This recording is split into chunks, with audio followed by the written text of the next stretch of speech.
স্বামী বিবেকানন্দকে প্রশ্ন করা হয়েছিল, তুমি কোথা থেকে এসেছো? বলছে, আমি বাংলা থেকে এসেছি। ও, বাংলা থেকে এসেছো, তুমি বাঙালি? বলেছে, হ্যাঁ আমি বাঙালি। তোমার ধর্মের নাম কি? বলেছে, আমার ধর্মের নাম সনাতন ধর্ম। তোমার ধর্ম গ্রন্থের নাম কি? স্বামী বিবেকানন্দ গর্জে উঠে সেই শিকাগো শহরের মধ্যে বলেছিলেন, আমার সনাতন ধর্মের গ্রন্থের নাম হচ্ছে শ্রীমদ্ ভগবত গীতা।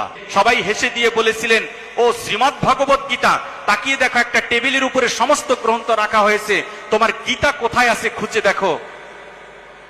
স্বামী বিবেকানন্দ তাকিয়ে দেখলেন একটা টেবিলের মধ্যে ত্রিপিটক, বাইবেল, আরো বিভিন্ন বিভিন্ন গ্রন্থ এখানে রাখা হয়েছে, কিন্তু সবার নিচে গীতাকে অপমান করার জন্য, গীতাকে ছোট করার জন্য সকলের নিচে রেখে দিয়েছিল।